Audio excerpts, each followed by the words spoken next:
Assalamu alaikum wa rahmatullahi wa barakatuh. In a world chasing followers, fame, and filters, have you ever paused to ask, who does Allah love the most? Who are the ones He calls my servants, Ibadur Rahman, the servants of the most merciful? While the world measures greatness by influence and noise, Allah defines it by humility, sincerity, and obedience. In Surah Al Furqan, verses 63 to 76, he describes these quiet, gentle souls walking humbly upon the earth. Let's reflect on who they are and how we can become among them. Before we begin, this isn't tafsir of the Quran. Interpreting Allah's words requires deep scholarly knowledge. What we are doing here is tadabbur, reflecting on the verses, letting them touch our hearts, and exploring how they can guide our lives today, inshallah. As Allah says, then do they not reflect upon the Quran? Or are there logs upon their hearts? In Surah Muhammad, chapter 47, verse 24. These are personal reflections meant to remind, inspire, and bring us closer to Him. Okay, so let's begin, inshallah. And the servants of the most merciful are those who walk upon the earth easily. And when the ignorant address them harshly, they say words of peace. And those who spend part of the night to their Lord prostrating and standing in prayer. And those who say, our Lord, avert from us the punishment of hell. Indeed, its punishment is ever adhering. Indeed, it is evil as a settlement and residence. And they are those who, when they spend, do so not excessively or sparingly, but are ever between that justly moderate. And those who do not invoke with Allah another deity, or kill the soul which Allah has forbidden to be killed, except by right, and do not commit unlawful sexual intercourse. And whoever should do that will meet a penalty. Multiplied for him is the punishment on the day of resurrection, and he will abide therein, humiliated. Except for those who repent, believe, and do righteous work. For them Allah will replace their evil deeds with good, and ever is Allah forgiving and merciful. And he who repents and does righteousness does indeed turn to Allah with accepted repentance. And there are those who do not testify to falsehood, and when they pass near ill speech, they pass by with dignity. And those who, when reminded of the verses of their Lord, do not fall upon them deaf and blind. And those who say, our Lord, grant us from among our wives and offspring comfort to our eyes, and make us a leader that is example for the righteous.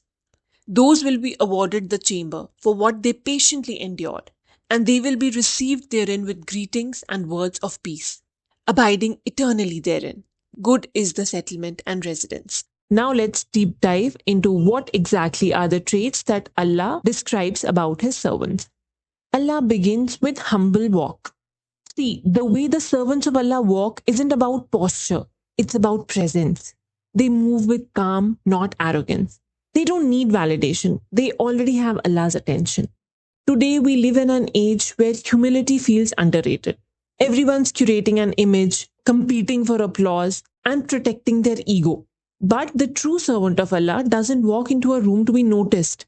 They walk to bring barakah because they know dignity isn't in being seen, it's in being known by Allah.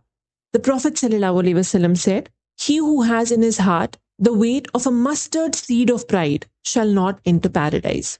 So the first trait of Allah's chosen ones is humility, the kind that reflects through silence, patience, and how gently they move through the world. Then Allah says similar about humble speech. How hard is that today?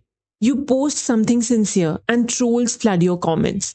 Someone mocks your faith or insults you personally, and everything in you wants to fire back, to prove, to respond. But the servants of Allah, they don't react. They rise. They choose peace over pride because their hearts are anchored in Allah, not in people's opinions. That's the quiet strength of a believer. Not silence out of weakness, but silence out of control. Next attribute covered about the servants of Allah is night worship. These are the people who trade a part of their night for eternity. Their peace isn't found in endless scrolling or late night distractions. It's found on the prayer mat, whispering to the one who never sleeps. The Prophet ﷺ said, the nearest a servant comes to his Lord is when he is prostrating himself. So make supplication in this state. So when life feels heavy, when your chest feels tight and no one understands, don't hold it in. Just fall into sujood. Because sometimes the deepest healing begins when you stop talking to people and start crying to Allah. Then Allah describes their fears and hopes by asking refuge from hell. These people, even though they're righteous, never feel safe. They don't walk around claiming, I am pious. They walk around praying, Ya Allah, protect me from myself. Because even the best of people fear falling short before Allah. And yet that fear doesn't paralyze them, it purifies them. Next comes their balance in spending. They don't show off with luxury. They don't live with greed. They live with contentment. The Prophet ﷺ said, wealth is not in having many possessions, but rather true wealth is feeling sufficiency in the soul. In a world that measures success by wealth, Allah honors hearts which are grateful for little things. They give sincerely, earn halal, and say Alhamdulillah, even in loss. Then Allah speaks of their moral compass, avoiding shirk, murder, and adultery. This means having haya from Allah. That is feeling shy and modest in front of Allah and refraining from committing big or small sins. How you act when no one sees. Meaning their loyalty, their integrity, their purity, it all revolves around Allah. And if they sin, they don't justify it, they repent. Allah says, except those who repent, believe, and do righteous deeds, for them Allah will replace their evil deeds with good. Subhanallah. The one who could punish chooses instead to replace your sin with reward. That's not just mercy, that's love. So no matter what you've done, no matter how far you have gone, if you turn back, Allah won't just forgive, He'll honor you for returning. And Allah describes another trait, those who do not bear false witness, and when they pass by ill speech, they pass by with dignity. Think about that. They don't entertain gossip, vulgarity, or sin. They don't waste their soul's worth on arguments that add no value. Their time is too precious because their heart is already occupied with Allah. And Allah says they reflect on Allah's signs. When they hear the Quran, they listen and reflect because they know the Quran isn't there to break us, but to build us. And then comes their dua, one of the most beautiful duas in the Quran. رَبَّنَا هَبْ لَنَا مِنْ أَزْوَاجِنَا وَذُرِّيَّاتِنَا قُرَّةَ أَعْيُنٍ وَاجْعَلْنَا لِلْمُتَّقِينَ إِمَامًا. This is about family prayer.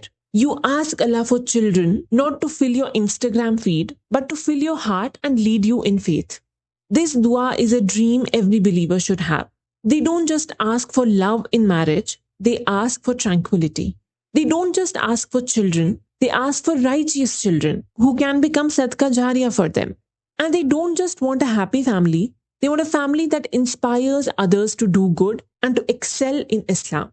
And for these people, Allah ends the passage by telling us the reward for this is Jannah. Imagine angels greeting you in Jannah, saying, peace be upon you for what you patiently endured. Every tear, every sleepless night, every unspoken hurt, all of it will be rewarded with eternal peace. Along with passage in Surah Al-Furqan, there are few more ayahs which describe Allah's servants who He loves. So first is one who gives themselves for Allah from Surah Al-Baqarah. And there are those who would dedicate their lives to Allah's pleasure. And Allah is ever gracious to His servants. This verse speaks of those who give up everything for Allah, their comfort, their desires, their pride. Every time you sacrifice something for Allah's sake, you are trading a part of yourself for eternal peace.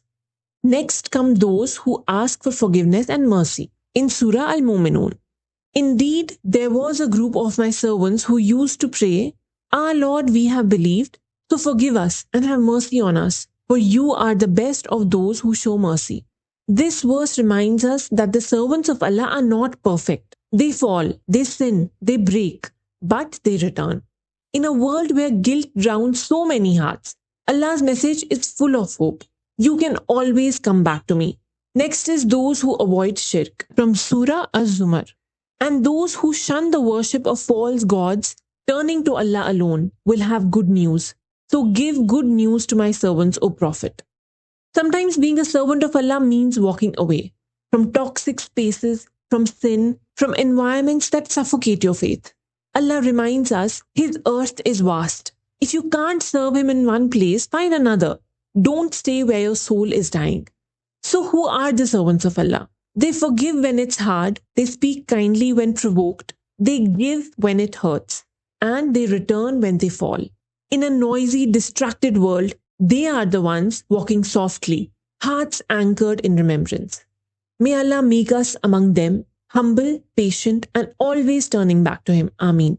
It's not about being perfect, it's about being aware. In our time, being a servant of Allah might look like holding your tongue when anger tempts you to respond, choosing honesty over shortcuts at work, crying in dua when the world doesn't see your pain, or simply smiling at someone who doesn't deserve it just because you want Allah's reward. Someone once told me these are those quick one word questions in your exam which can help you to reach that passing score. So pause for a moment and ask yourself, if Allah described me in His book, would I fit this list? Let's end with this dua. Ya Allah, make us among your true servants, those who walk gently, forgive easily, and worship sincerely. Make us among those you call Ibadur Rahman. Ameen. So keep striving with a sincere heart, and Allah will reward us. May our journey of worship and learning continue to grow. Ameen. Jazakallah khair for listening. Wa alaikum assalam wa rahmatullahi wa barakatuh.